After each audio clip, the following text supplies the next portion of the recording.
आ सकते हैं, जो इनके रेजोल्यूशन आज हम एक्सप्लोर करेंगे, वो सारी चीजों को हमने वन बाय वन देखना है। जो नॉर्मल रेट है, किस पे क्या रेट है, कितना है इनपुट्स पे, हमारे फिनिश प्रोडक्ट पे, वो तो सबको ऑलमोस्ट पता चल ही गया है। समस्या या अब हमारे जो कोर इश्यूज ये हैं कि ये जो मेरा डिफरेंशियल अमाउंट है, इसका हम क्या करें। इसके लिए गवर्नमेंट ने क्या मेयर्स हमारे लिए अनाउंस करे हैं, वो मेयर्स कब से एप्लीकेबल हैं, वो मेयर्स कैसे हैं, क्या वो मेयर्स प्रैक्टिकल हैं या किताबी हैं। मेरी मीटिंग पहले इनके साथ हुई थी, एसोसिएशन के आपके चेयरमैन साहब हैं, और उन्होंने ये भी मतलब हमारा डिस्कस हुआ था कि मेयर्स तो आगे, मेयर्स ऐसे भी होने चाहिए जो प्रैक्टिकल हों, जिसको हमारे जो मेंबर एसोसिएशन के मेंबर्स हैं वो इन एक्चुअल इम्प्लीमेंट कर पाए। तो ये चीज है। नेक्स्ट है कि हमारा जो प्रोसेस है, प्रोसेस अब आगे हमारा बिलिंग का, हमारी प्रोक्योरमेंट का, हमारी सेल्स का सिस्टम कैसा हो। नंबर 3 पे जो इम्पोर्टेंट पॉइंट ये है कि अब इसके बाद मेरा प्राइसिंग का सिस्टम क्या हो। सपोज जो मेरी प्राइसिंग थी, पहले किसी प्रोडक्ट की 1 लाख रुपए बेस प्राइस थी। बेस प्राइस कह सकते हो आप, टैक्सेबल वैल्यू भी कह सकते हो, या वो वैल्यू कह सकते हो जिसके ऊपर जीएसटी लगनी है। पहले 1 लाख रुपए थी, उसके ऊपर सपोज 12% जीएसटी लग जाता था। अब आज की डेट में वही जो मेरी बेस प्राइस है वो 1 लाख ही रहेगी, 1 लाख जमा 5% रहेगी, या वो कुछ उसमें प्लस माइनस हो सकता है। ये भी एक इंपॉर्टेंट पॉइंट है। और फिर इसको हम लेस प्लस करते हैं तो हमारी जीएसटी में प्रावधान है एंटी प्रॉफिटियरिंग प्रोविजंस का। कि जो एंटी प्रॉफिटियरिंग प्रोविजंस मतलब जो बेनिफिट इंडस्ट्री को मिला है, वो बेनिफिट इंडस्ट्री ने 100% आगे पास ऑन करना है एंड यूजर तक, जो नेक्स्ट जिसको वो डिस्ट्रीब्यूटर को या डिस्ट्रीब्यूटर आगे सेल कर रहा है, एंड यूजर तक वो बेनिफिट पहुंचना चाहिए। जो हमारा गवर्नमेंट का, लेजिस्लेचर का ऑब्जेक्टिव है, वो यही है कि एंड यूजर तक पहुंचेगा तभी इस चीज में रिवाइवल आएगी। नेक्स्ट क्वेश्चन ये था कि अब हमारा जीएसटी में बिलिंग हो रही है, कुछ लोग, काफी लोग चालान पे माल क्लियर कर रहे हैं, तो उसमें क्या मैकेनिज्म है, कैसे, whether that is valid not, और उसके लिए हमारा क्या सिस्टम हो सकता है। सबसे पहले तो अगर हम टेकअप करें जो हमारा रिफंड का सिस्टम है, रिफंड की जो प्रिवेलिंग प्रैक्टिस है हमारी, रिफंड हमारा, हम अप्लाई करते हैं एक पर्टिकुलर टैक्स पीरियड के लिए। एक तो हमारा जो रिफंड इस केस में बनता है कि अगर हमारी इनपुट्स के ऊपर जो रेट है, इनपुट्स के ऊपर जो रेट है जीएसटी का, वो आउटपुट के ऊपर जो रेट है उससे ज्यादा है। अगर सपोज मेरी इनपुट के ऊपर रेट है 12%, आउटपुट के ऊपर रेट है 5%, तो मेरे को आईडीएस, इन्वर्टर ड्यूटी स्ट्रक्चर के तहत जीएसटी में रिफंड अलाउड है।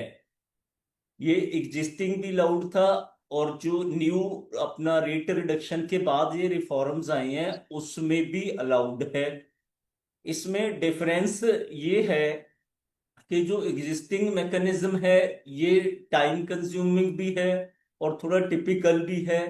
बट जो अभी इन्होंने सुजेस्ट किया है रिफॉर्म्स में, इन्होंने सुजेस्ट किया है बहुत ही बढ़िया जी चीज, उसमें ये है कि आप अपने टैक्स पीरियड का, एक पर्टिकुलर टैक्स पीरियड का जब रिफंड फाइल करते हो, जब एक टैक्स पीरियड का रिफंड फाइल करते हो, उसके बाद क्या होगा, सपोज आपका रिफंड बना 1 लाख रुपए का, उसके बेसिस पे आपने कैलकुलेशन करी, आपका जो इनपुट्स पे रेट है जीएसटी का वो ज्यादा है, और जो आउटपुट पे रेट है वो कम है, उसके बेसिस पे कैलकुलेशन करी, आपका जीएसटी का रिफंड बना 10 लाख रुपए का। अब क्या है, जो न्यू रिफॉर्म्स आए हैं उसके मुताबिक वो 10 लाख रुपए का 90%, 90% आपको 7 डेज, 7 दिनों के जो है अंदर वो रिलीज हो जाएगा। उसके लिए बशर्ते क्या है कि वो आपका रिस्क फैक्टर चेक करेंगे, आपका कंप्लायंस लेवल चेक करेंगे। अगर आप उस फैक्टर को पास ऑन कर जाते हैं तो 90% आपको विद इन 7 डेज एडमिसिबल हो जाएगा, विदाउट एनी जो है complete verification facts and figures. उसको रिलीज हो गया। जो रेस्ट 10% है, रेस्ट 10% डिपार्टमेंट पूरा वेरीफाई करने के बाद रिलीज करेगा। इसमें ये चीज बहुत बहुत इंपॉर्टेंट है कि उन्होंने इसको रिस्क फैक्टर, जैसे वो होता है ना कि सिक्योरिटी चेक होती है, कि वो सिक्योरिटी चेक सिक्योरिटी गार्ड होता है उसको, ये सिक्योरिटी चेक क्रॉस करेगा, उसका ये ऑटोमेटेड प्रोसेस है। ऑटोमेटेड प्रोसेस में अगर वो क्रॉस कर जाता है, जो यूजर जो इन टाइम जिसकी कंप्लायंसेस हैं, कोई नेगेटिव फैक्टर नहीं है, तो 90% उसका रिलीज हो जाएगा। 10% complete due verification due diligence के बाद डिपार्टमेंट रिलीज करेगा इसको। ये इसका मैकेनिज्म है। अब बात ये है कि ये रिफंड सपोज इस वे में भी आ गया उसके इंडस्ट्री के हाथ, इंडस्ट्रियलिस्ट के, एमएसएमई के हाथ, तो इसमें भी एक ये प्रॉब्लम है कि आपने माल परचेज किया, आपका सपोज कन्वर्शन साइकिल 90 डेज का है, पेमेंट आने का आपका जो साइकिल आगे से मिलती है, मेरे को इंडस्ट्री का एमएसएमई का पता है, किसी को 30 दिन में, किसी को 60 दिन में, किसी को 90 दिन में ऐसे पेमेंट मिलती है।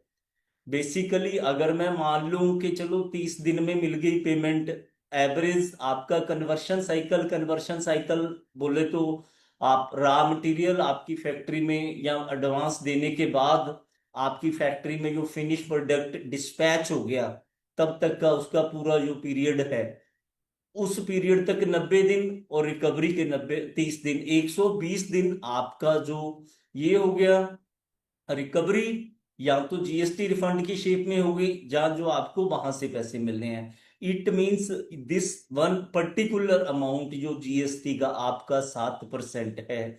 और मैं ये कह सकता हूँ बहुत सारे केसेस में जो मैन्युफैक्चरर हैं इनका जो नेट प्रॉफिट है शायद 7% भी ना होता हो, 7% जो जहां पे ब्लॉक हो जाएगा, ये एक बहुत बड़ा फैक्टर है। पहली बात है 7% आपका ब्लॉक हो गया 120 दिन के लिए।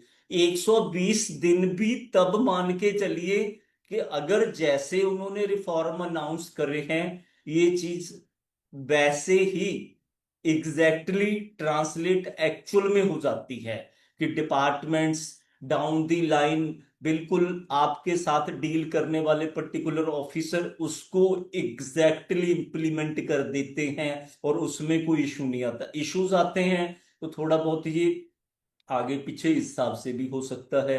अब इसका जो सेकंड है ये तो है as in accordance with the provisions of law, press release जो इन्होंने इशू करी है जीएसटी कौंसिल ने, इसको करने के लिए, ओवरकम करने के लिए एग्जाम्पल दी यहाँ पे अभी भी कोट करी है सर ने, कि यहाँ पे जो है हमारा क्या कर सकते हैं, हम आके मिनिस्ट्री में जी अपनी रिप्रेजेंटेशन दे सकते हैं, अपनी प्रॉब्लम हिसाब से बता सकते हैं। 120 दिन तो मैंने ऑन एवरेज काउंट करे हैं, हो सकता है कोई एमएसएमई ऐसी हो जिसका पीरियड 120 दिन से भी ज्यादा हो। तो 120 दिन से अगर वो है, मेरे फंड मेरा 7% ब्लॉक हो गया मेरी वर्किंग कैपिटल का, तो एक छोटी इंडस्ट्री के लिए ये चीज एक बहुत मायने रखती है। हालांकि जो एमएसएमईज ओईएम्स के साथ डील करते हैं उनका तो पेमेंट पीरियड और भी आगे जाके आता है। तो इसको हम एक स्ट्रॉन्ग रिप्रेजेंटेशन एसोसिएशन, जो रेलिवेंट एसोसिएशंस हैं या एसोसिएशंस के मेंबर्स हैं, उन चीजों को टेकअप मिनिस्ट्री के साथ करके ये रिक्वेस्ट कर सकते हैं कि जो आपकी रेलिवेंट इनपुट्स हैं एट लीस्ट जो आपकी मेजर इनपुट्स हैं, आप अपनी जो इनपुट्स हैं उसका एबीसी विश्लेषण कीजिए। एबीसी का मतलब है जो कोर आपकी इनपुट्स 15% है बट वैल्यू उनकी लगभग 80% है, उसका विश्लेषण कीजिए और मिनिस्ट्री में उन चीजों के लिए अपना रिक्वेस्ट, अपनी रिप्रेजेंटेशन दीजिए कि आप इन चीजों के ऊपर जो जीएसटी का रेट है, अब जो गवर्नमेंट है, लेजिस्लेचर है, उसकी इंटेंट है एंड यूजर तक उस बेनिफिट को पहुंचाना। एंड यूजर तक वो बेनिफिट तभी पहुंचेगा अगर उसका हम लोग स्पेयर पार्ट पे भी इंटेंट एंड स्पिरिट में, एक्चुअल में जो उसकी मतलब इंटेंट है लेजिस्लेचर की, वो तब पूरी होगी जब इसकी की इनपुट्स हैं, की का मतलब मेन इनपुट्स हैं जो, उनके ऊपर भी जीएसटी का रेट वो रिड्यूस करेंगे। अगर उनके ऊपर जीएसटी का रेट जो है हम रिप्रेजेंटेशन करते हैं तो वो हो जाएगा, तो आपका एक बहुत ही जो इम्पोर्टेंट पॉइंट सॉल्व हो जाएगा। अदरवाइज जो सेकंड क्लास है आपकी रिफंड की, रिफंड विद इन 7 डेज वगैरह, वो तो है ही है आपका। इन चीजों के साथ आप, एक नेक्स्ट इंपॉर्टेंट पॉइंट आपका आता है प्राइसिंग का, कि अब हम लोग प्राइसिंग का क्या करें। प्राइसिंग जैसे मेरे केस में पहले थी, पहले मेरी प्राइसिंग 1 लाख जमा 12%, 12% में ड्यूटी लगा देता था, 1% मेरा बेस प्राइस था या टैक्सेबल वैल्यू थी। अच्छा। अब प्राइस मेरे को 1 लाख जमा 5% रखनी चाहिए, या कुछ प्लस माइनस। प्लस माइनस क्यों होने चाहिए? एसोसिएशन की तरफ से जैसे मेरे को वो आया था कि हमारी इंटरेस्ट कॉस्ट, अभी मैंने पीछे आपको 120 दिन निकाल के बताए हैं कि मोटा मोटी 120 दिन के लिए मेरा फंड ब्लॉक रह गया। ठीक है, 120 दिन के लिए जो फंड ब्लॉक रह गया, हर कोई अपने सेल वॉल्यूम के हिसाब से इसको लगा सकता है कि मेरा 7% इतने दिनों के लिए ब्लॉक रह गया। हो सकता है किसी का 120 की जगह 180 दिन हो, या किसी का 60 डेज हो, बट है जरूर हर इंडस्ट्री का ये blockage for this particular period of time. वो अपनी इंटरेस्ट कॉस्ट उसकी आ जाती है। सपोज किसी की 10 लाख के ऊपर हमने काउंट करा था 25,000 या 50,000 आती है, तो अब उसकी रिकवरी का उसके पास क्या जरिया है? क्या वो जो 10 लाख की बेस प्राइस है उसमें अपना 85,000 या 25,000 इंटरेस्ट की कॉस्ट ऐड कर सकता है कि नहीं कर सकता? This is a very very important question basically, कि वो इसमें जो ऐड कैसे करें। अब ये है कि सीधा सीधा इसका जो अपेरेंटली एडजस्टमेंट है, ऐसे नहीं हो सकती कि वो इसको कर ले, क्योंकि गवर्नमेंट ने इसको अनाउंस कर किया जब, तो साथ में एंटी प्रॉफिटियरिंग का उन्होंने बोला है कि हम ये इंश्योर करेंगे कि जो आप जिसको आप सेल कर रहे हो, जो एंड यूजर है, उसके तक इसका बेनिफिट पहुंच रहा है कि नहीं पहुंच रहा।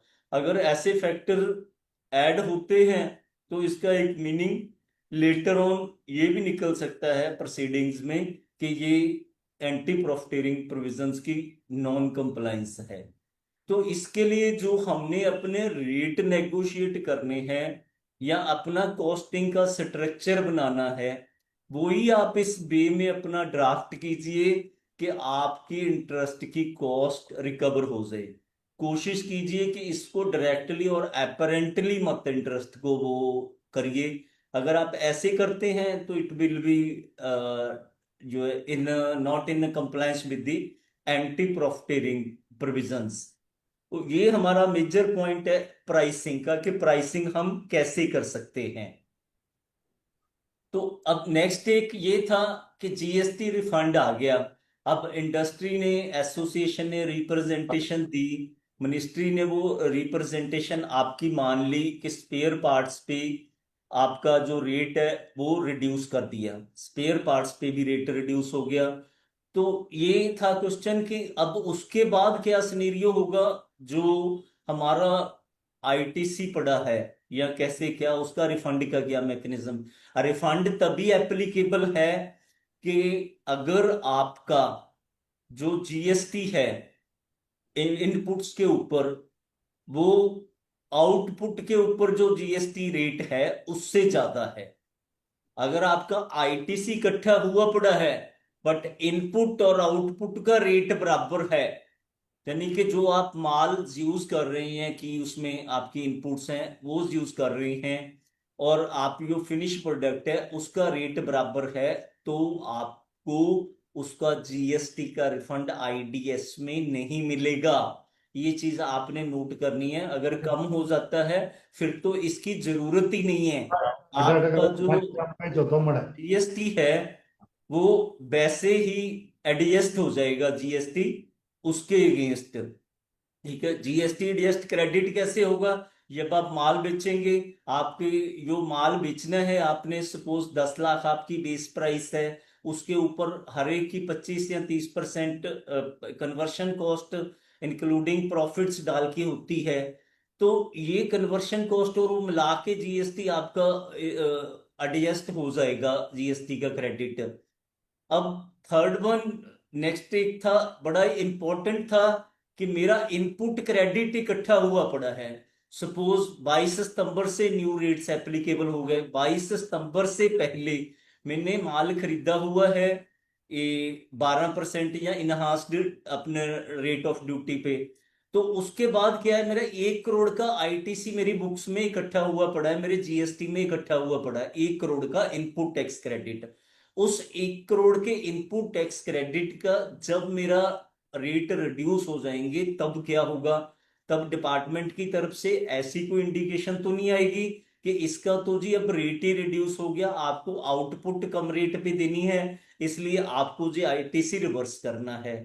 ऐसा डिपार्टमेंट की तरफ से, जहां मिनिस्ट्री की तरफ से न्यू रूल्स में कुछ नहीं है।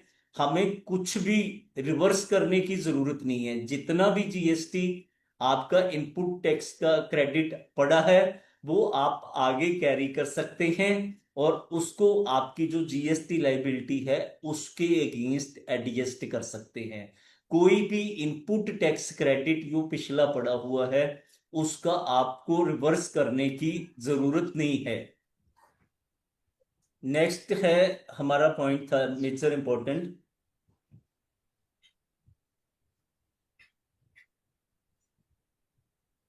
मटेरियल चलान्स के ऊपर। अब कुछ केसेस में ये था भी, कोई मटेरियल जैसे जब से ये रेट अनाउंस हुए हैं, एंड यूजर को पता है जी 22 सितंबर को ये न्यू रेट्स एप्लीकेबल हो जाने हैं, तो उसको पता है ये चीज इतने की मिलनी है। तो कुछ एक हमारी इंडस्ट्री में क्या है कि मटेरियल चलान के अगेंस्ट जा रहा है, तो उसकी जो बिलिंग है वो 22 सितंबर के बाद ऐसे कुछ उन्होंने वो करी हुई आपस में, जो बायर सेलर के कुछ अंडरस्टैंडिंग्स हैं कि क्या उसकी अप्रोच सही है या कैसे है। In accordance with the GST laws हम चालान के अगेंस्ट सिर्फ कुछ पर्टिकुलर सिचुएशंस में ही माल क्लियर कर सकते हैं। जैसे मटेरियल ऑन अप्रूवल बेसिस पे आपने सेंड कर दिया कि हमने ऑन अप्रूवल बेसिस पे जी सेंड किया है। जैसे कुछ इंडस्ट्री में क्या होता है, अभी माल की सेल तब मानी जाती है जब अप्रूव हो जाता है, या जॉब वर्क के लिए जाता है, जहाँ मेरा मटेरियल जो है कोई और रिपेयर वगैरह के लिए कुछ गया हुआ है। बाकी सिचुएशंस में हम अपना माल जीएसटी चालान के ऊपर नहीं क्लियर कर सकते, हमें इनवॉइस के अगेंस्ट ही लॉजिकली क्लियर करना चाहिए। और इसके ऊपर अगर हम वो न्यू रेट लगा के बाद में लेटर ऑन इनवॉइसिंग करेंगे तो it will not be seemingly in accordance with the intent and spirit of the law. Basically ये चालान के अगेंस्ट आपका हो गया। नेक्स्ट ये है कि जो हमारा बिलिंग पैटर्न है, बिलिंग पैटर्न क्या होना चाहिए? बिलिंग पैटर्न आपका यही होना चाहिए कि जब आपने माल आपकी फैक्ट्री गेट से बाहर जाता है तो अकॉर्डिंगली जो जीएसटी का पॉइंट ऑफ सेल्स का अपना प्रोविजन है उसके अकॉर्डिंगली हमने अपना इनवॉइस वगैरह रेज करना है। और जो परचेज की रेशो है, अगर वो अपना होता है, आप रिफंड क्लेम भी करते हैं, आपकी परचेज की रेशो भी एक सेट पैटर्न में हो तभी आप रिफंड के टाइम में जब कैलकुलेशंस हैं उसका आपको प्रॉपर जो बेनिफिट मिल पाएगा और आप उसको सब्सटेंशिएट कर पाएंगे आईडीएस के तहत जो एक्सेस रेट का रिफंड क्लेम करते हुए। If everything is in order तो आपका बहुत जल्दी रिफंड वगैरह क्लियर हो जाएगा। अगर ये सस्पिशन में चला जाता है तो ये तो काफी जो है मैटर लिंगर ऑन हो सकती है। तो हम इन पॉइंट्स का हमने पर्टिकुलरली इनको टेक केयर करना है। और इंटरेस्ट वगैरह की जो रिकवरी है ये हमारी इसी बे में हो सकती है। जो ये हमारी मेन की हमारे पॉइंट्स हैं जीएसटी रेट रिडक्शन के। इसमें इकोनॉमी में भी बेसिकली तभी बूम आना है जब हमारा एंड यूजर के तक ये इसका बेनिफिट पहुंचता है और मार्केट में आगे हमारे प्रोडक्ट्स की डिमांड इनहांस होती है, बढ़ती है डिमांड। तो सारी जो है साइकिल उस हिसाब से हमारा घूमेगा। ये हमारे मेन मेन पॉइंट थे, की पॉइंट जो मुझे बताए गए थे, या कुछ बेसिक्स हैं। तो अब आप बता सकते हैं कोई आपके इन क्वेरीज जो हमने एड्रेस करी हैं इसके अलावा पर्टिकुलर मेंबर्स की इंडस्ट्री की तरफ से कुछ क्वेश्चंस हैं। गुप्ता जी बहुत बहुत धन्यवाद सर। आपने बहुत ही शॉर्ट पीरियड में बहुत ही प्रोडक्टिव जो नॉलेज है दी है, जिसमें बहुत सारे पॉइंट्स कवर कर दिए। तो अब हम सभी मेंबर्स को रिक्वेस्ट करते हैं कि एक एक करके आपके जो भी क्वेश्चंस हैं वो आप एक एक करके क्वेश्चन ले सकते हैं, जिसका हम जवाब आपको गुप्ता जी की तरफ से दिलवाएंगे। और दूसरी बात, जो भी related to GST, please request है सबको वही क्वेश्चन लीजिएगा। तो अब आप क्वेश्चंस ले सकते हैं।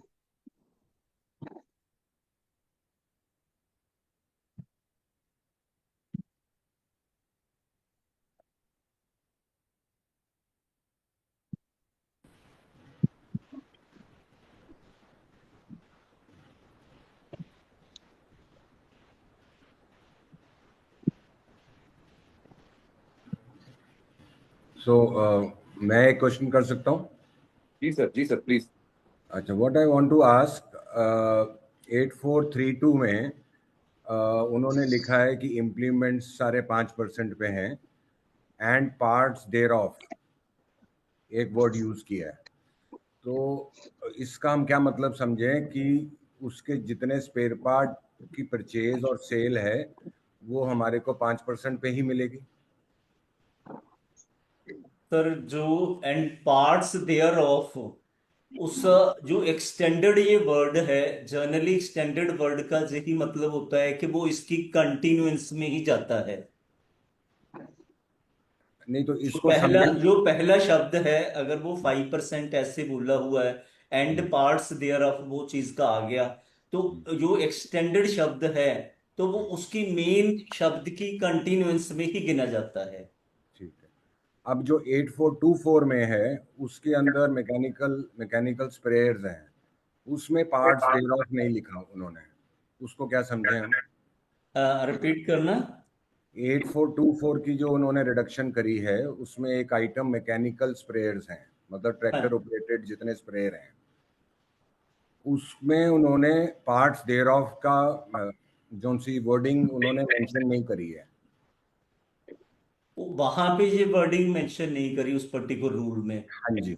सर जहां पे वर्डिंग नहीं मेंशन करी, इसकी अब क्या है कि ये रूल्स आए हैं, इसके बाद कुछ क्लैरिफिकेशंस और आएंगी, उसमें ये चीज क्लियर होने की सब। अभी तो इसकी ना पूरी कंप्लीट नोटिफिकेशंस भी नहीं आई हैं। जो ये प्रेस रिलीज आई है उसके बाद एक नोटिफिकेशन आई है, बाकी की नोटिफिकेशन आएंगी, उसमें इन दी कमिंग डेज इसके ऊपर कंप्लीट क्लैरिटी आ जाएगी। ठीक है सर, थैंक यू। जी प्लीज।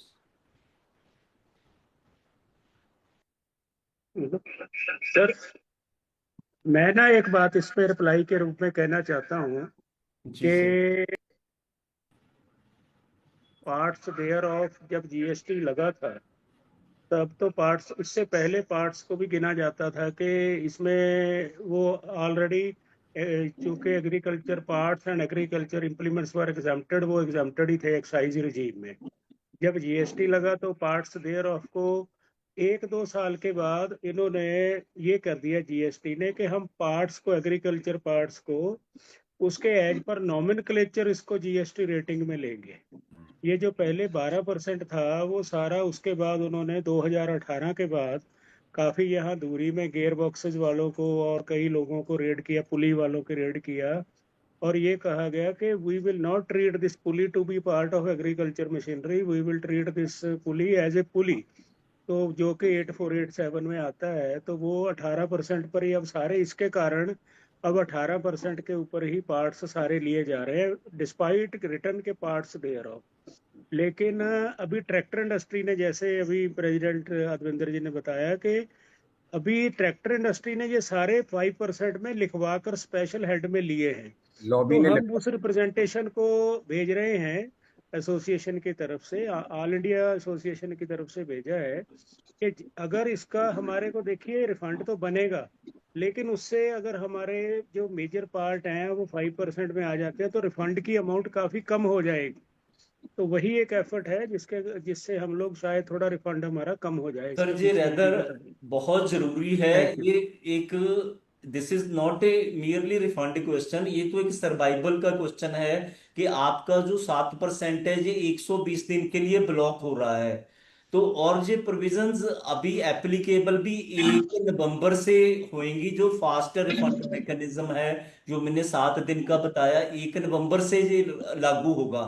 तो इसके लिए इसकी एक रिप्रेजेंटेशन या personal meeting I think ministry में रिक्वायर्ड है, सो दैट ये वाला जो पार्ट्स हैं इसके ऊपर भी 5% रेट। और बेसिकली देखा जाए तो जो रूल्स लाने की इंटेंट जो है वो यही है कि सारा ये सिस्टम प्रॉपर बन जाए।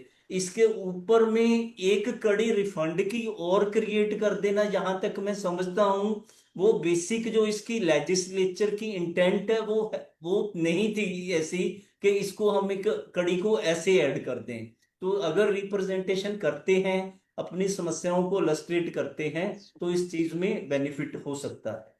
तो सर इसमें रिफंड 7% नहीं है, रिफंड बढ़ेगा, मतलब 18 में से 5 निकालो, 13% का रिफंड। मैंने तो सर एवरेज लगा लिया, हाँ, 12 माइनस 13% 5। रिफंड में जाएंगे हम लोग सारे, हाँ जी, हाँ जी। क्योंकि तो 80% आइटम तो मतलब 18 पे मतलब आप लोग खरीदेंगे। और गुरप्रीत जी आज फिर नहीं आया है ना। 18 फिर 13% ब्लॉकेज, फिर तो और भी ज्यादा ब्लॉकेज होगी ना जी। 13% तेरह ब्लॉकेज परसेंट आएगी। तो आपका मार्जिन, आप ये देख लो भी आपका मार्जिन कितना है और ब्लॉकेज कितनी है। और 13% भी नहीं हुई, 13% के ऊपर आप इंटरेस्ट की कॉस्ट भी लगाइए ना जी। कोई 10% पे ले रहा है, कोई 12-13% पे ले रहा है, वो भी कॉस्ट आएगी ना। 120 डेज तो मैंने आई थिंक एवरेज लगाए हैं। हो सकता है कोई एमएसएमई ऐसा है जिसका साइकिल 120 दिन से भी ज्यादा है, तो आपकी मोटा मोटी 13 के ऊपर 2% और ऐड हो गया तो आपकी कॉस्ट 15% बढ़ गई ये। ठीक है सर सर मैं बोल रहा हूँ। जी बोलिए। हेलो। जी बोलिए बोलिए। सर ये जो जैसे हम लोग रोटोवेटर मैन्युफैक्चरिंग करते हैं, मिनी ट्रैक्टर बना रहे हैं, तो हमारे जितने सप्लायर्स है उनका जो इनपुट क्रेडिट 18%, सेम जो अभी आप बात रहे 13% उसका ब्लॉक हो रहा है, वो हमें देने को तैयार है 5% में। मगर जो 13% जो रिफंड लेने की बात कर रहे हैं, वो रिफंड के बारे में थोड़ा हम और समझ पा सकते हैं आपसे कुछ। हाँ जी सर जी, बट मैं, जीएसटी। मेरा एक कोई दोस्त था यहाँ पे सप्लायर था, उसने बोला कि हमने जब रिफंड मांगा था लास्ट ईयर, तो जीएसटी के वाले ऑफिस पे आ गए, फैक्ट्री पे आ गए, बोले कि आपका ये है वो है कि नहीं, ये मानी वो उसका क्या मेथड रहेगा अभी, क्या उसके चांसेस है। सर देखिए, मैं इसको बताना चाहूंगा, एक तो परी रिफॉर्म प्रोसेस, एक पोस्ट रिफॉर्म प्रोसेस। आपका क्वेश्चन बहुत इंटरेस्टिंग है। उसने रिफंड फाइल किया और वो उसकी फैक्ट्री में आ गया। ये प्रैक्टिकली मैंने भी देखा, मैंने कुरुक्षेत्र में किसी का रिफंड करवाया था, तो उसका हाँ, अच्छा रिफंड बन गया और उसके फंड भी काफी ब्लॉक हुए हुए थे। तो हाँ, उसके जहां पे डिपार्टमेंट ने, आपके जहां तो एक बार आए होंगे, वहां तो 4-5 बार आए वो लोग। तो वही एंड में मैंने फिर स्टेट लेवल पे टेकअप किया, मैंने कहा इन्होंने गुनाह कर दिया, इनके पास A to Z every documentation है इनके पास, तो आपको हर चीज ईबे बिल है, सारी चीज है। अब ये चीजें सब्सटेंशिएट करती हैं कि आपने अपनी जो लेजिटिमेट शिप करी है, मटेरियल डिस्पैच करा है और मटेरियल परचेज करा है, everything is on record, eBay bill है, सारा कुछ है, टोल प्लाजा की पर्चियां हैं, और आप क्या चाहते हो, क्या देखना चाहते हो? वो कहते जी इतने दिनों पहले तो इनका रिफंड नहीं बना था। मैंने कहा पहले तो बैट होता था, बैट में नहीं रिफंड बना इनका, कपड़े वगैरह का था, तो इनका वो थोड़ा है कि रिफंड बन गया तो इनके जहां आप रेगुलर आप विजिट शुरू कर दोगे। जब वो स्टेट लेवल पे उनको काफी ज्यादा प्रेशर आया तो उन्होंने इस चीज को करा। अब ना वो पहले प्रोसेस था कि 90 दिन में वो नहीं आता आपका जीएसटी का रिफंड, तो 90 दिन में मैंडेटरी था, प्रोविजनल 90% कर सकते थे। बट प्रैक्टिकली क्या होता था भी, समटाइम आपको पता ही है, वो 90 दिन में कोई एक आध ऑब्जेक्शन और आ जाता है, ये आपके यहाँ हाँ फाइल में ये डेफिशिएंसी है, तो मामला हाँ, फिर आगे अब चला क्या गया। है ये वगैरह पूछने लगे, आपके पास हाँ, अभी का तो कितना स्टॉक अब पड़ा है, क्या अपना आउटपुट है, आपका सेल कितना, मानी पूरा ब्रीफ में और एग्जैक्टली क्या है। उसका सर ये सोल्यूशन है कि आप जब अपना ऑनलाइन अपलोड करते हैं, अब जो प्रोसेस ऑनलाइन अपलोडिंग है, जब आप ऑनलाइन अपलोड करें, आप ईच फैक्ट एंड फिगर पहले ही वेरीफाई करके फाइल करें, कंप्लीट इन इट्स कंप्लीट। तो जब वो फाइल करेंगे, नंबर दो, उसके बाद पीरियड 1 नवंबर 2025 से जो new fast track refund mechanism इन्होंने शुरू किया है, उसके तहत 90% यानी कि 90% जो आपका रिफंड है, ये प्रोविजनल बेसिस पे, आपके रिस्क स्कोर के बेसिस पे, अगर आप काशन लिस्ट में नहीं हैं तो 7 दिन के अंदर अंदर आपको मिल जाएगा। ये जो नई गाइडलाइंस आई कौन हैं। सा लिस्ट में नहीं है सर, आपने हाँ बोला? जी। वो लिस्ट आपने कौन सा बोला जो लिस्ट में नहीं है? सर लिस्ट में ये कौन सा चीजें, लिस्ट बोला आपने, कार्सन?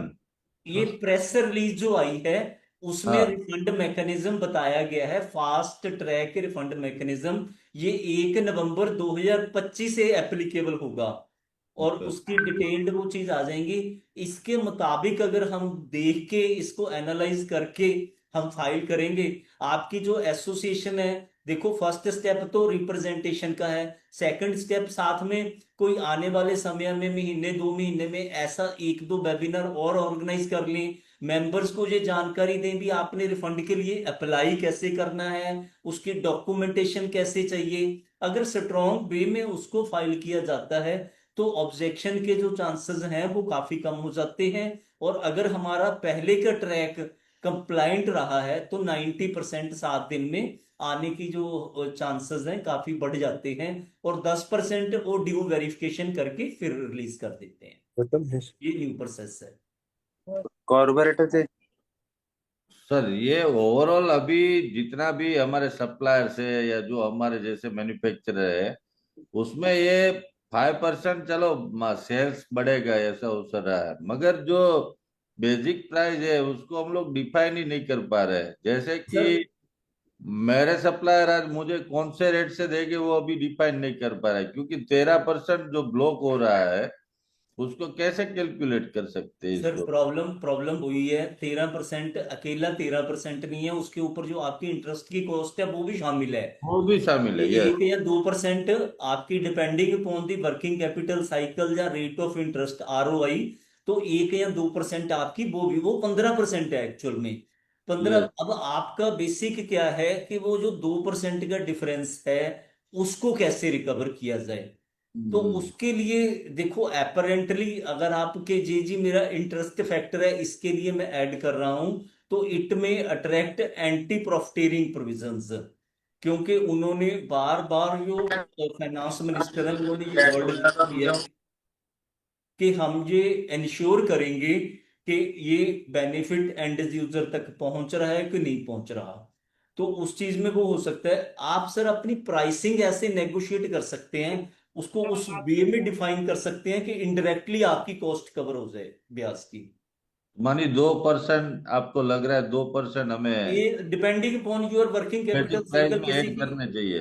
हाँ किसी की वर्किंग कैपिटल 180 दिन का हो सकता है, किसी का 60 दिन का हो सकता है, तो वो उस हिसाब से किसी को फंडिंग बहुत सस्ती हो सकती है, तो मतलब उस हिसाब से वो उस चीज को अपना करके उसमें फैक्टर आउट कर सकते हैं। ओके। Okay, next anybody? हाँ जी। हेलो। जी सर बोलिए। हाँ, नमस्ते सर। नमस्ते। हाँ जी, नमस्कार सर। हाँ सर, ये हम लोग ये एग्रीकल्चर स्प्रे पंप आता ना, खेती पे दवा मारने का पंप रहता है, हाँ उसमें जी। काम करते हैं हाँ जी। महाराष्ट्र से। तो अभी हमारे पास असेंबली को तो 84 8200 में 12% था पहले, वो अभी 5% हुआ है। हेलो। हाँ जी। हाँ जी, जी 5% तो हो बोलिए। फाइव गया। परसेंट हुआ है अभी। जो इसको जो पार्ट आते हैं, तो उसमें क्या रहता है, अलग अलग पार्ट रहते हैं सभी। यानी रबर के पार्ट रहते हैं, शीट मेटल के रहते हैं, डाई कास्टिंग के रहते हैं। तो मेरा जो एक अभी सपोज मेरा एक वेंडर है, उसका पार्ट HSN कोड वो कॉर्पोरेटर रहता है 84099191। तो वो कंपनी मेरे लिए तो वो एडजस्ट नहीं कर सकेगा ना, वो 18% से ही मेरे को देगा ना सेल जी परचेज। हाँ।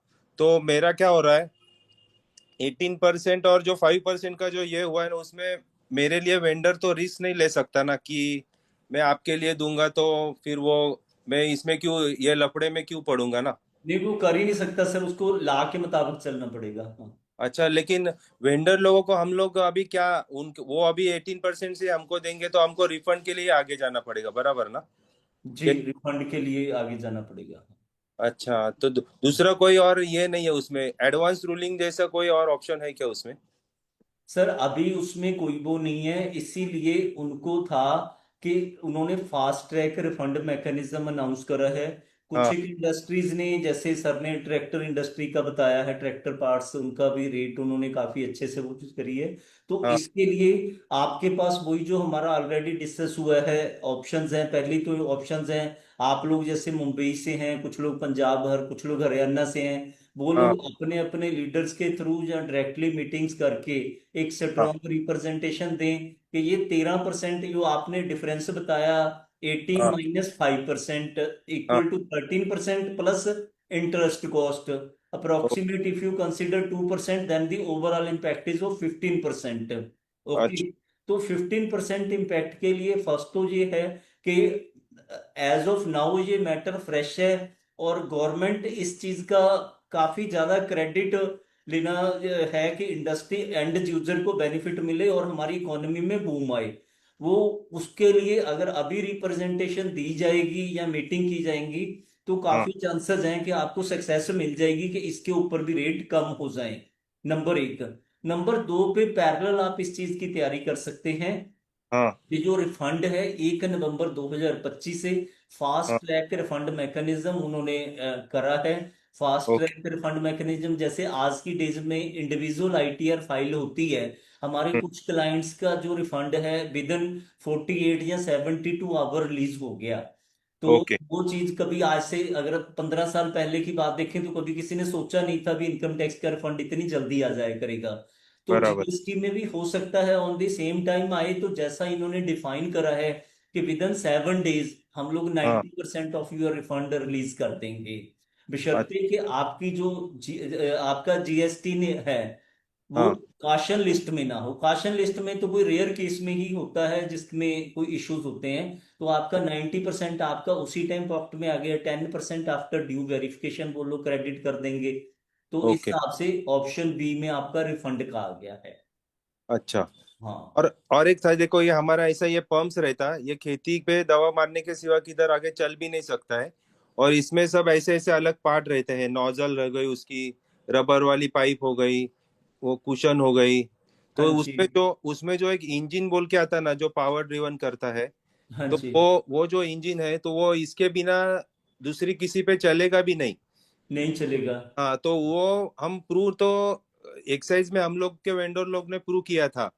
लेकिन हम्म। GST में अगर ये इंजन का रेट क्या लगाना चाहिए अगर सेल करते हैं तो, क्योंकि फाइनल प्रोडक्ट असेंबली पे 5% है, और उसका ये इंजन उसके बिना अगर चलता नहीं है तो 18 में जाना चाहिए क्या 5 में जाना चाहिए? नहीं सर, जो फिनिश गुड है, आपकी फिनिश गुड्स हैं, स्प्रे हाँ। पंप है फाइनल प्रोडक्ट, जो हाँ। स्प्रे पंप के HSN कोड पे एप्लीकेबल है, आपको वही रेट लगाना चाहिए। जो स्प्रे पंप का HSN है हाँ। उसको लगाना चाहिए। अब ये आपकी बात बहुत एक इम्पोर्टेंट पॉइंट है कि हाँ। मेरे को मेरा इंजन क्रूशियल पार्ट है। हाँ। इंजन क्रूशियल पार्ट है, कुछ और इसके पार्ट क्रूशियल है, उसके हाँ। ऊपर GST का रेट ज्यादा है। तो हम्म। उसके लिए ये चीजें आप ओवरऑल अपनी मीटिंग करके अपनी रिप्रेजेंटेशन में इंक्लूड कर सकते हैं, क्योंकि अच्छा। ये आप लोगों के पेन्स हैं, इंडस्ट्री के दर्द हैं, पेन्स हैं, समस्याएं हैं, हम्म। जिसको ओके। अगर जितना प्रैक्टिकल आप अपनी रिप्रेजेंटेशन को बनाएंगे उतना हम्म। ही उनके ऊपर ज्यादा असर पड़ेगा। कि इंजन है जी, इंजन के ऊपर इतना, इंजन कोर पार्ट है, कॉस्टिंग भी इंजन की सबसे ज्यादा आती है, तो बराबर। इसके ऊपर आप वो करेंगे तो वो कुछ कंसिडर करेंगे आगे। चलेगा, यानी एसोसिएशन थ्रू जाना पड़ेगा उधर में। हाँ, वैसे। प्रॉपर चैनल सर यही है कि कलेक्टिव एफर्ट होती है तो वो ज्यादा बेहतर तरीके से सुनी जाती है। नहीं लेकिन। एक अकेला दो 11। हाँ नहीं, बराबर है, लेकिन अभी 2-3 महीने तो अभी उसके ऊपर आउटपुट के ऊपर 18 से चलना चाहिए क्या 5% से चलना चाहिए ना रिस्क। सर, जो एप्लीकेबल रेट है उसी को फॉलो किया जाना चाहिए। अब देखो ना, मैंने एक पॉइंट बोला था कि वो हाँ उसी का क्लियर करेंगे जो जिनका जो रिस्क प्रोफाइल में क्वालिफाई करते हैं। अब ओके। किसी के नॉन कंप्लायंस हो गई, वो पहले ही उनका वो खराब हो जाएगा, तो उसको ठीक करना ही एक प्रोजेक्ट बन जाएगा। नहीं तो अगर इसलिए अपन लॉ अपन को कंप्लाई करना चाहिए। हाँ नहीं, अपन अभी 5% से गए, और जब ये इशू राइज होएगा तभी अपन ने प्रेजेंटेशन किया, तो वो फिर छूट सकता है क्या 5% में 18 के हम्म। बजाय? क्या पहले प्रेजेंटेशन देना जरूरी है? पहले सर आप रिप्रेजेंट करिए, आप ओके। रिप्रेजेंट करने के बाद जब वहां एक्चुअल में नोटिफिकेशन आती है तब हाँ वो हाँ, चीज आपकी आप उसको कर सकते हैं, उससे पहले नहीं। ठीक है ठीक है। ओके। मूव मूव जो न्यू न्यू स्ट्रक्चर है ना सर, हाँ न्यू हाँ स्ट्रक्चर पे वो जो ला प्रो अपने असेसीज हैं, टैक्स पेयर्स हैं, उनको हाँ, ज्यादा प्रमोट कर रहे हैं। इसलिए ला की कंप्लायंस को हमने 101% उसके ऊपर फोकस रखना है। ठीक है ठीक है। Okay sir. जी ओके। जी। Thank you. सर और किसी का क्वेश्चन जी?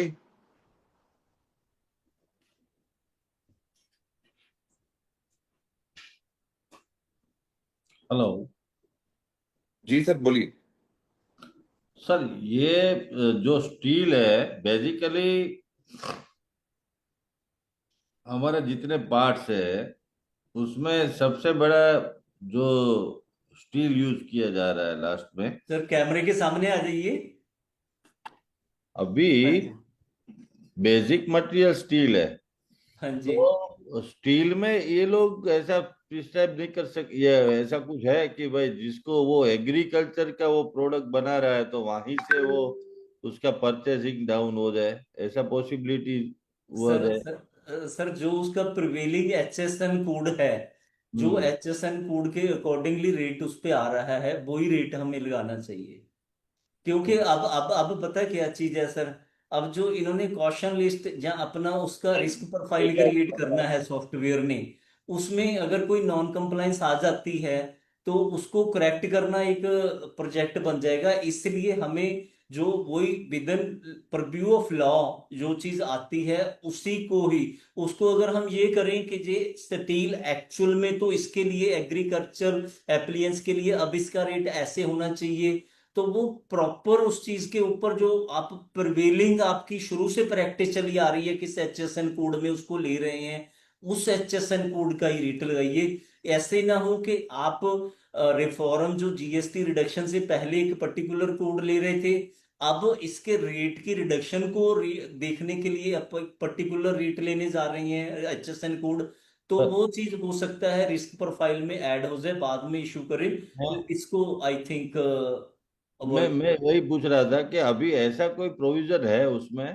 कि जैसे मैं परचेस कर रहा हूँ स्टील, तो मैं जैसे कोई एग्रीकल्चर प्रोडक्ट मैन्युफैक्चरर हूँ, मेरा आउटपुट जो भी है वो 5% में है, तो मैं उस टाइम उसको कोई सर्टिफाइड करके मैं उनको बोलूँ कि मैं जो भी स्टील यूज करूंगा वो सब पूरा मेरा 100% एग्रीकल्चर प्रोडक्ट ही बन रहा है, तो ऐसा कोई HSN कोड है स्टील में सर कि इसका इसका जिसपे हम लोग ऐसे तो वो? हो सकता है कि आप ये वाला पॉइंट, जैसे पहले सर आए थे मुंबई से, महाराष्ट्र से, उन्होंने अपना पॉइंट रखा था spray pump versus engine, engine crucial part है, वो बहुत हाई रेट पे है।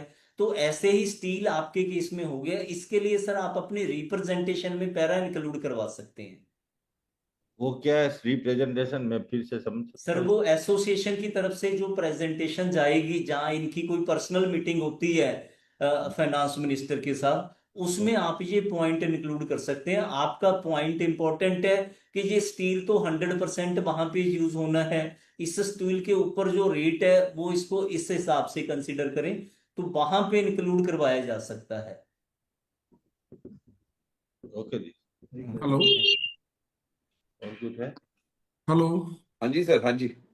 हाँ ਜੀ ਮੇਰਾ ਇੱਕ ਸਵਾਲ ਸੀ ਜੀ हाँ जी हरदीप जी। ਕਿ ਇਹਦੇ ਵਿੱਚ ਜਿਵੇਂ ਮਾਈਕਰੋ ਸਮਾਲ ਸਕੇਲ ਹੈ ਜਾਂ ਸਮਾਲ ਸਕੇਲ ਹੈ ਜਾਂ ਮੀਡੀਅਮ ਸਮਾਲ ਸਕੇਲ ਹੈ, ਇਹਦੇ ਵਾਸਤੇ ਕੁਝ ਪੈਰਾਮੀਟਰ ਅਲੱਗ-ਅਲੱਗ ਹੋ ਸਕਦੇ ਆ ਕਿ ਇੱਕ ਹੀ ਰਹੇਗਾ ਜੀ? ਕਿਉਂਕਿ ਜਿੰਨਾ ਤੁਸੀਂ ਦੱਸਿਆ ਇਹਦੇ ਅਕੋਰਡਿੰਗ ਦੇਖਿਆ ਜਾਵੇ ਤਾਂ ਮਾਈਕਰੋ ਸਮਾਲ ਸਕੇਲ ਤੇ ਸਮਾਲ ਸਕੇਲ ਲਈ ਤਾਂ ਮੁਸੀਬਤਾਂ ਹੋਰ ਵਧਣ ਵਾਲੀਆਂ ਨੇ ਜੀ।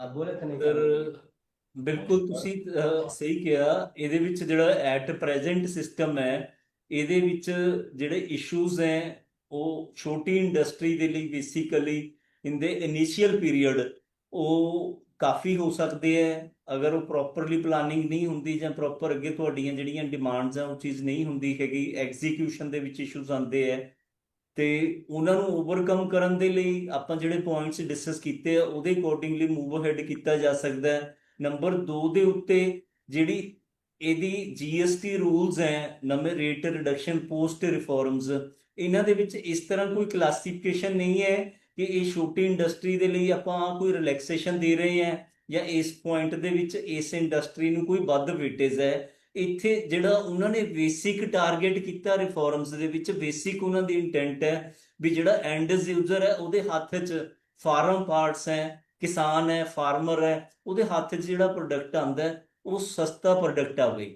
ਔਰ ਸਸਤਾ ਪ੍ਰੋਡਕਟ ਆਉਣ ਦੇ ਵਿੱਚ ਕੁਝ ਪ੍ਰੈਕਟੀਕਲ ਇਸ਼ੂਜ਼ ਹੈ, ਜਿਹੜਾ ਮੈਂ ਤੁਹਾਨੂੰ 120 ਦਿਨਾਂ ਦਾ ਦੱਸਿਆ ਵੀ ਉਹਦੇ ਫੰਡ 13% ਜਮ੍ਹਾਂ, 2% 15% ਬਲੌਕ ਹੋ ਗਏ। ਇਹ ਕੁਝ ਪ੍ਰੈਕਟੀਕਲ ਇਸ਼ੂਜ਼ ਹੈ ਜਿਹੜੇ ਇਹਦੇ ਵਿੱਚ ਟੇਕ ਕੇਅਰ ਹੋਣੇ ਰਹਿ ਗਏ, ਜਾਂ ਉਹ ਜਿਹੜੀ ਬਿਊਰੋਕ੍ਰੇਸੀ ਹੈ ਉਹਨਾਂ ਨੇ ਇਹ ਚੀਜ਼ ਇਹਨੂੰ ਫਾਰਮੂਲੇਟ ਕੀਤੀ ਵੀ ਜਿਹੜਾ ਫਾਸਟ ਟਰੈਕ ਰਿਫੰਡ ਮੈਕੈਨਿਜ਼ਮ ਹੈ, ਬਟ ਉਹ ਵੀ ਇੰਪਲੀਮੈਂਟ ਹੁੰਦਾ ਤੇ 120 ਦਿਨਾਂ ਲਈ ਤੁਹਾਡੇ ਰਿਫੰਡ ਫਿਲਹਾਲ ਬਲੌਕ ਹੈ।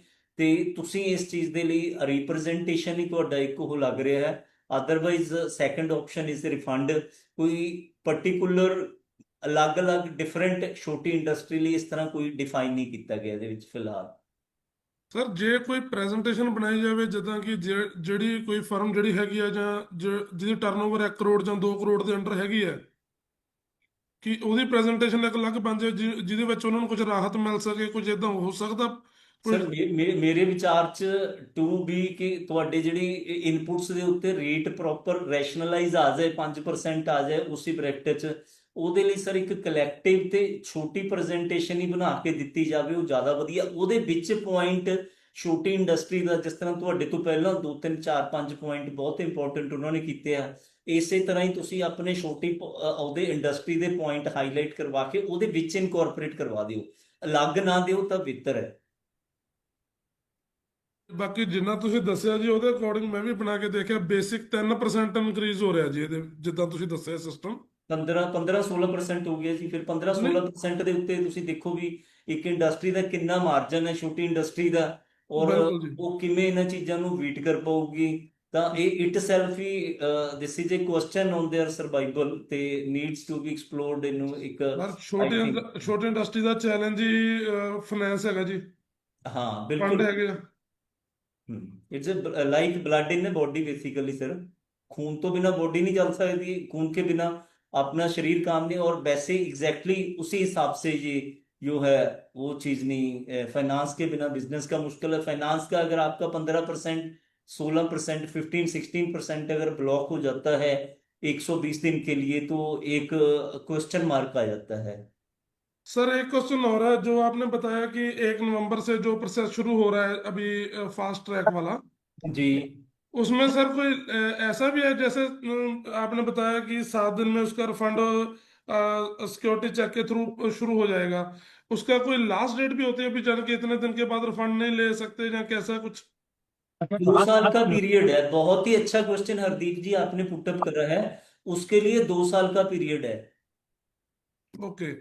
हाँ, 2 साल तक अपना क्लेम कर सकते हैं, बट हमें तो फंड्स की रिक्वायरमेंट है। हम लास्ट डेट नहीं देखेंगे, हमें तो जैसे ही टैक्स पीरियड अपना पूरा हुआ तो इंडस्ट्री बोल सी के हम जल्दी जल्दी पैसे मेरी जेब में आए। Okay sir, thank you. Always welcome Hardeep ji.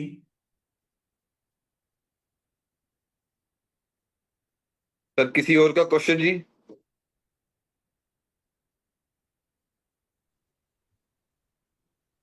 Sir ये ट्रेडिंग के केस में कैसे होगा? जो एंड यूजर फार्मर है, बेलर के स्पेयर पार्ट्स हैं जो हाँ जी, रिपेयर के लिए खरीदता है, हाँ जी, इंपोर्ट करके हम सप्लाई करते हैं फार्मर को। ओके। तो उस केस में फार्मर बोलते हैं कि हमें 5% चाहिए, लेकिन एज पर नॉर्म्स से स्पेयर पार्ट्स में तो अभी भी 18% है। एंड हाँ यूज जी कस्टमर वो रिफंड ले नहीं सकते, एंड यूज कस्टमर फार्मर है। सर, रिपीट करेंगे एक बार अपना पॉइंट? बेलर के रिपेयर के लिए स्पेयर पार्ट्स लेते हैं, जैसे हमारा क्रोन बेलर इंपोर्टेड है हाँ जी, और उसका स्पेयर पार्ट भी इंपोर्टेड है। ठीक है, उसमें इंपोर्ट में हमारा 18% अभी भी नोटिफिकेशन में तो स्पेयर पार्ट्स में 18% है। ठीक है, तो कस्टमर कहते हैं कि वो 5% होना चाहिए, एग्रीकल्चर मशीन में यूज कर रहे हैं। ओके। नहीं, जो उसका है ये कस्टमर का पॉइंट, वो किस बेसिस पे ये चीज कह रहे हैं कि जी ऐसे नहीं, ऐसे होनी चाहिए? वो बेलर जो है एग्रीकल्चर मशीनरी है, बेलर यूज कर रहे हैं हाँ, एग्रीकल्चर वो पर्पज के एग्रीकल्चर लिए। मशीनरी है। मशीन के ऊपर 5% है, ठीक है जी, वो स्पेयर पार्ट उसको 18% में खरीदना पड़ रहा है, तो उसको ठीक है, 13% कॉस्ट एक्स्ट्रा पड़ रहा है। ठीक है। तो उसके लिए क्या कोई है सोल्यूशन क्या? उसका उसका सर वही हो गया आपके केस में भी पर्टिकुलर कि आपका जो एंड प्रोडक्ट है एग्रीकल्चर एप्लियंस बैरिंग है, बैरिंग के ऊपर इतना रेट है, उसके जो आगे आपको पार्ट्स मिल रहे हैं, bought out part excess rate पे मिल रहे हैं, और जो एक्सेस रेट पे मिल रहे हैं उसका आगे कस्टमर के साथ कैसे आपने टेकअप करना है, वो चीज वही पॉइंट है कि इसका जो इन्हांस्ड हमारा रिड्यूस्ड रेट है वर्सेस उसके ऊपर आपके बॉट आउट पार्ट्स के ऊपर रेट है, उसको कैसे टेक केयर कर सकते हैं। तो उसको आपके वही दो दो रास्ते हैं। एक तो है कि आप मिनिस्ट्री के साथ मीटिंग या फॉलो अप वगैरह करिए, रिप्रेजेंटेशन। दूसरा ये है कि रिफंड मैकेनिज्म की तरफ जाइए। प्राइसिंग तो आपको बेस प्राइस वही रखनी पड़ेगी जो पहले थी, रेट रिडक्शन से पहले की। और इंडियन मैन्युफैक्चरर जो सप्लाई करता है, जो बेलर इंडिया में भी सप्लाई करता है मैन्युफैक्चरर, हाँ जी। उसका रिपेयर के लिए भी स्पेयर पार्ट वो सप्लाई करते हैं, वो भी 18% में कर रहे हैं कि? सर देखिए, वो तो जो HSN कोड है पर्टिकुलरली, आपको उस HSN कोड के अकॉर्डिंगली देखना है क्या रेट है एप्लीकेबल, जो भी आपका एप्लियंस है उसको फॉलो करना है आज की एट डेट फोर में। हाँ जी। 84339 में क्या है सर? ओके, वो आप बस अपना HSN कोड देख लीजिए सर, उस HSN कोड के अकॉर्डिंगली स्ट्रिक्टली क्या रेट है, वो रेट आप जो शुरू से एचएसएन जिस।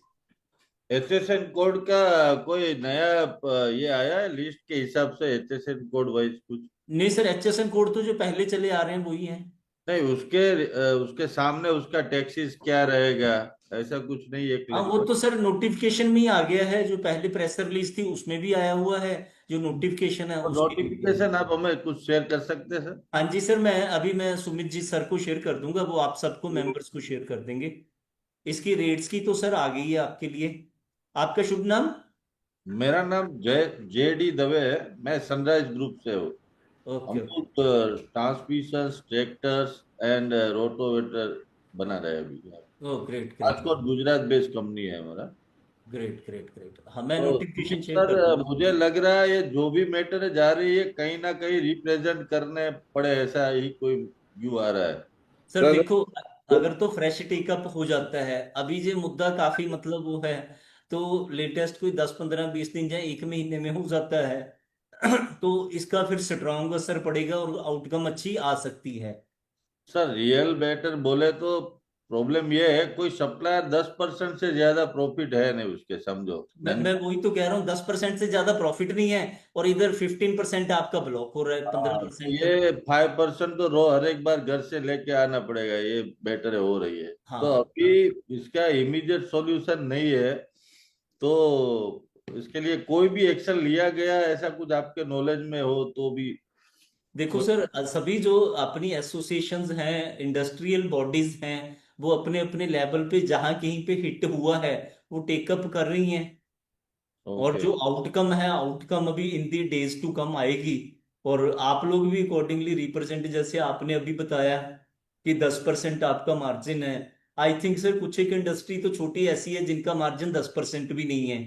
ठीक है। हाँ। तो उनका अगर 15% जहाँ पे फंड ब्लॉक होता है, तो उनके लिए काफी इससे ये पॉइंट मायने रखता है।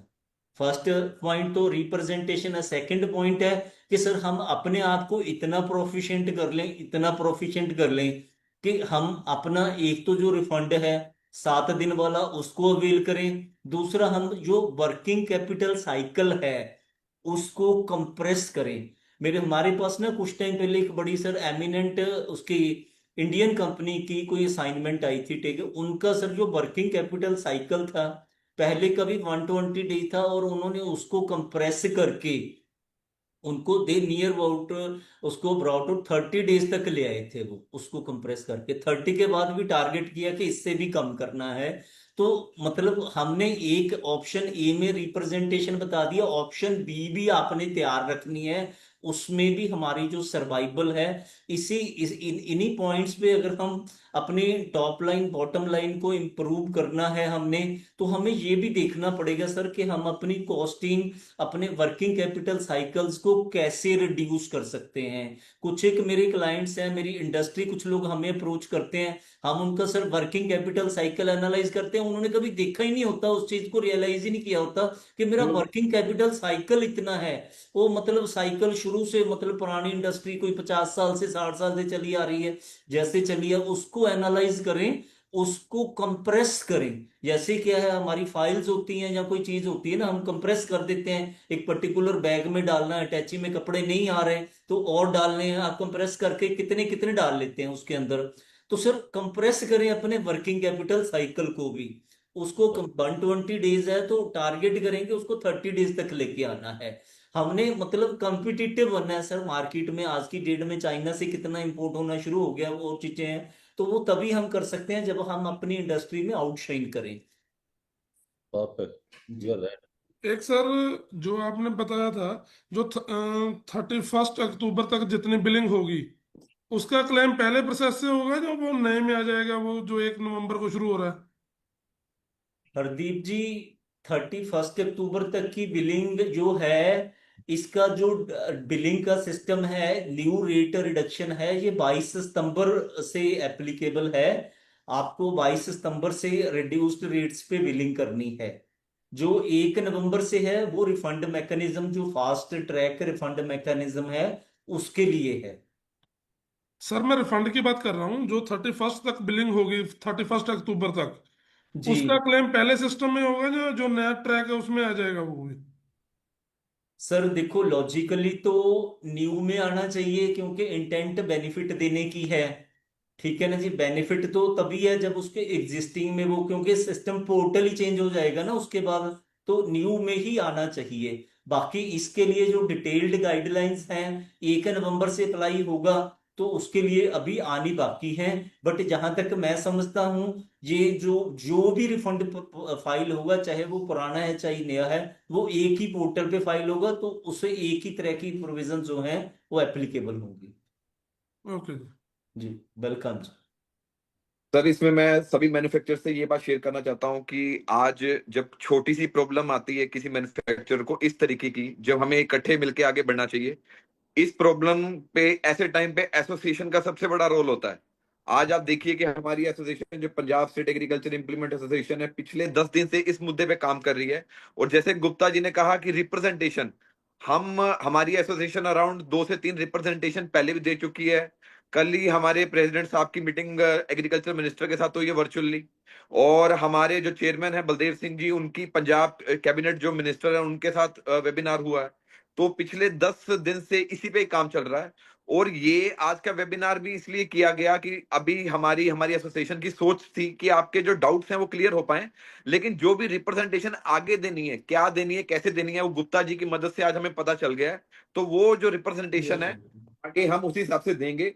तो तभी जो एसोसिएशन का रोल, हम लोग ये सोचते हैं कि एसोसिएशन के साथ क्यों जुड़े। एसोसिएशन ने एक काम करती है जी, बगैर प्रॉफिट के वो प्रॉब्लम के ऊपर काम करती है। और वो पिछले 40 से 50 साल से हमारी एसोसिएशन कर भी रही है, आगे भी हम करेंगे। और सबसे पहले मैं अब धन्यवाद देना चाहूंगा गुप्ता जी का, क्योंकि हम गुप्ता जी से अराउंड 2 दिन पहले हमारी बात हुई है, और इतने शॉर्ट पीरियड में गुप्ता जी ने जो कंसेप्ट है और जो भी पॉइंट्स हैं वो टोटली कवर किए हैं। और और आप सर जैसे देखेंगे क्वेश्चंस भी आए हैं, उसको भी साथ साथ सोल्व किया है, लेकिन क्वेश्चन से पहले जो कंटेंट है वो सब क्लियर है। तो गुप्ता जी सबसे पहले मैं धन्यवाद देता हूं आपको, और हम आशा करते हैं कि सर रिप्रेजेंटेशन में भी आपका हमारे एसोसिएशन के साथ बहुत बड़ा रोल रहेगा, और आगे भी हम करते रहेंगे जैसे जैसे कि नोटिफिकेशन गैजेट आएंगे कि आगे कैसे इंप्लीमेंट करना है। तो बहुत बहुत धन्यवाद सर। उसके बाद मैं धन्यवाद देना चाहूंगा हमारी एसोसिएशन का, हमारे प्रेसिडेंट साहब, हमारी जो सीआरएम विंग है, एग्जीक्यूटिव मेंबर हैं, कि वो पिछले 10 दिन से ग्राउंड पे हैं कि ये सॉल्यूशन को कैसे फास्टन किया जाए रिप्रेजेंटेशन। अब एट द एंड मैं रिक्वेस्ट करूंगा सरदार बलदेव सिंह अमर जी को, जो हमारे चेयरमैन है Punjab state agriculture implement manufacture association के। सर वोट ऑफ थैंक्स और क्लोजिंग आपकी तरफ से हो जाए सर। Thank you Sumit. जो गुप्ता जी ने बहुत ही बहुमूल्य जानकारी दी है, और हम उनका बहुत बहुत धन्यवाद करते हैं कि उन्होंने अपने कीमती समय में से टाइम निकाला और हमें सबको जानकारी दी, और क्वेश्चन आंसर के भी जवाब दिए, और बहुत काफ़ी ज़्यादा जानकारी मिली है। और मैं समझता हूँ कि हमारे सबसे बड़ा जो ये हमारे मन में था कि रिफंड की अमाउंट, जो कि हमें पहले 6% डिफरेंस था, वो अब क्योंकि हमें कलेक्शन में 7% कम हो गया है, तो वो 13% बढ़ जाएगा। वाकई एक चैलेंज जो वर्किंग कैपिटल या कैश फ्लो का तो आएगा ही, क्योंकि पहले क्या था कि हम 12% कलेक्ट कर लेते थे, तो वो 7% एडिशनल कैश फ्लो लिक्विड के रूप में हमारे पास रहता था, जिसको हम अपने बिजनेस चलाने में यूज कर लेते थे। अब वो है तो हमारे पास आएगा, लेकिन वो रिफंड के थ्रू होके आएगा, और रिफंड जितना टाइम लग जाएगा उसको, उतना हमें उसके, चाहे वो इंटरेस्ट के रूप में या उसको लेने के रूप में, उतनी देर हमारे पास शॉर्टफॉल रह सकती है कैश फ्लो की। तो खैर एनीवे, एक रिप्रेजेंटेशन देते हैं। अगर पार्ट्स हमारे जो भी आ जाते हैं इस रिजीम में 5% में, तो हमें काफ़ी बेनिफिट मिल सकता है कि हमारा रिफंड जो है वो, क्योंकि स्टील पर तो वही रहेगा 18%, कुछ मेन जो कॉमन पार्ट पे भी 18 ही रहेगा, लेकिन जी कुछ पार्ट्स पे 5 हो जाएगा, तो हमारा ओवरऑल जो रिफंड अमाउंट है वो कम हो सकती है, और हमारी प्राइसिंग में भी इसका इम्पेक्ट पड़ सकता है। तो अब एक बात निकल के सामने आई है कि जो कंक्लूजन है मेरे हिसाब से, एक तो हमें बेसिक रेट वही रखना है जो हम 12% में रखते थे, केवल जीएसटी चेंज हुआ है, और हमें जो बेसिक रेट वही रख के उसी के ऊपर 5% लगाना है। दूसरी बात जो ये है कि आपको ये बड़ी खुशी की बात है या पॉजिटिव बात नजर आ रही है कि 90% रिफंड जो है वो 7 दिन के बीच में मिल जाएगा।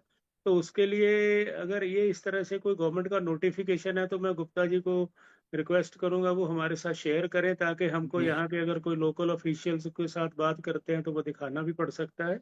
मैं सर शेयर कर दूंगा। नहीं तो अगर वो अभी बात हुई है लेकिन नोटिफाइड नहीं हुई, तो जब नोटिफिकेशन आ जाए तो हमको मिल जाए तो बहुत बढ़िया रहेगा।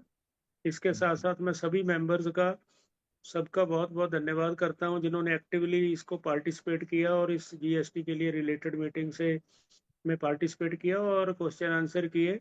जो अभी बीच में मैं क्वेश्चन देख रहा हूँ स्टॉक वगैरह का भी है, तो अगर मैं गुप्ता जी की इजाज़त से मैं ले सकता हूँ कि वो अगर हम लोग सेम रेट पे उसको 12% पे लिया है, 5 पे सेल कर रहे हैं, मान लीजिए फिनिश गुड स्टॉक है, तो वो हमें जो, अगर वो 12 पे कर रहे थे तो जीएसटी जमा करवाना पड़ता था, वो क्रेडिट लेजर में हमारा जमा हो जाएगा 1 2 3 महीने में। वो हम लोग डिपॉजिट नहीं कराएंगे, तो ये ऑलरेडी जो डिपॉजिट है वो इनपुट क्रेडिट के रूप में उसको क्लियर हो जाएगा। क्लियर हो एनीवे जाएगा। बाकी ये चलता रहेगा। गुप्ता जी का नंबर भी हम शेयर करेंगे, उनसे भी क्लैरिफिकेशन और जरूरत हो तो मुझे लगता है Gupta ji would be happy to share. बिल्कुल बिल्कुल बहुत सर, बहुत मेरा धन्यवाद नंबर सभी का। आप सर्कुलेट और कर सुमित दीजिए। का, खास करके वास्ट लिंकर्स ग्रुप का भी बहुत बहुत धन्यवाद, जो कि जिन्होंने इसको ऑर्गेनाइज करने में हमारी एसोसिएशन के साथ मिलकर इस प्रोग्राम को ऑर्गेनाइज किया। Thank you very much. मेरा मेरा सर नंबर है, नोट कर सकते हैं, कोई भी इशू हो 9888507436। और हमारा जो यूट्यूब चैनल है टैक्स एक्सपर्ट MK गुप्ता, उस पे भी ये वीडियो अवेलेबल रहेगा। कभी किसी भी मेंबर को कोई क्लैरिफिकेशन है, फर्स्ट ऑफ ऑल उसके कमेंट बॉक्स में मेंशन कर सकते हैं। कोई फर्दर भी किसी की क्वेरी या कोई क्लैरिफिकेशन चाहिए तो हम उसका रिवर्ट करेंगे। कोई रिफंड के लिए फर्दर आपको नेक्स्ट मंथ कोई वेबिनार नवंबर में या अक्टूबर में करवाना पड़ता है, तो उसके लिए भी we are always available. Sir number फिर से रिपीट कीजिएगा। 9888507436। Yes yes sir, thank you sir, always welcome. Thank you Sumit sir. बहुत बहुत धन्यवाद गुप्ता जी, और बहुत बहुत धन्यवाद हमारे चेयरमैन साहब, हमारे प्रेसिडेंट साहब। हमारी सर कोशिश यही है, हमारी एसोसिएशन और हमारी एक मेन मोटिव यही है कि जो मैन्युफैक्चरर्स की क्वेरी है, चाहे वो अभी सर जीएसटी फोन का प्रिंट ऊपर दे दो, गुप्ता जी ने फोन का प्रिंट ऊपर दे दो। सब लोग मैसेज कर मैसेज भी, ठीक है जी। ये सेशन की रिकॉर्डिंग कहाँ मिलेगी? हाँ, रिकॉर्डिंग भी मिलेगी सर, सब कुछ आपको लिंक शेयर किया जाएगा और गुप्ता जी की डिटेल्स भी डाली जाएगी, और जो भी कंटेंट गुप्ता जी से आना है, जैसे HSN कोड के जो डेट्स हैं, वो सारा मटेरियल आपको भेजा जाएगा सर। वो अगर फिर भी कोई क्वेरी आती है आपके पास, हमारी टीम का नंबर है, वो गुप्ता जी का नंबर है, वो सब टेक ओवर किया जाएगा। और कोशिश हम ये करें सर, जैसे कि गुप्ता जी भी काफी बिजी हैं, हम जो क्वेरीज हैं वो टेक्स्ट मैसेज या व्हाट्सएप पे डालें, जैसे उनको टाइम आए तो वो आपको रिवर्ट कर सकते हैं। तो इसी के साथ सर मैं सबको धन्यवाद देना चाहता हूं कि आप लोगों ने पिछले 1.5 घंटे से अपने आप को एक एक्टिव रूप से बनाया रखा, और जो क्वेरीज हैं, जो क्वेश्चंस हैं, जो आंसर्स हैं, उसको पोलाइटली सुना। और हमारी एसोसिएशन का बहुत बहुत धन्यवाद है, जिन्होंने हमें पिछले 1 हफ्ते से, हमारे प्रेसिडेंट साहब, हमारी जो जितनी भी टीम है, कि उनका मेन मोटिव ये था कि जो ये क्वेश्चंस हैं या जो भी प्रॉब्लम्स आ रही हैं उसको कैसे सोल्व किया जाए। और होपफुली हमारी एसोसिएशन और वास्ट टीम अभी के लिए जो भी 50%, 60%, चाहे 40% क्वेरीज हैं, हम सोल्व कर पाए। आगे भी ऐसे वेबिनार्स, ये प्रॉब्लम्स और जो रिप्रेजेंटेशन है हमारी एसोसिएशन की तरफ से आगे जाएगा, जो भी कलेक्टिवली क्या उसमें प्रोग्रेस हुई है, चाहे पंजाब गवर्नमेंट लेवल पे, चाहे सेंट्रल गवर्नमेंट लेवल पे, आपको रिवर्ट किया जाएगा। और इसी के साथ मैं धन्यवाद देता हूं जितने भी मैन्युफैक्चरर्स हैं जो हमारे साथ जुड़े हैं, हमारे एसोसिएशन के डिग्निटी, प्रेसिडेंट, चेयरमैन साहब, एग्जीक्यूटिव मेंबर, CRM विंग के मेंबर, और हमारे जितने भी मैन्युफैक्चरर्स हैं all over Maharashtra, Gujarat, Punjab, Haryana, West Bengal, MP से जुड़े हैं। होपफुली हम चाहेंगे कि इसका सॉल्यूशन जल्दी निकले, ताकि हमारी जो एग्रीकल्चर लाइन है, जो कि एक मजबूत लाइन है, जो कि किसानी से जुड़ी है, उसमें कोई प्रॉब्लम ना आए। तो सबको फिर से बहुत बहुत धन्यवाद करता हूं जुड़ने के लिए। आगे हम सर जो जल्दी जुड़ेंगे ऐसे नए मुद्दों पे, नई एम्पैनलमेंट पे, और जो भी नए प्रोमोट टॉपिक्स हैं। बहुत बहुत नमस्कार। ठीक है, thank you Gupta ji, thank you Sumit ji.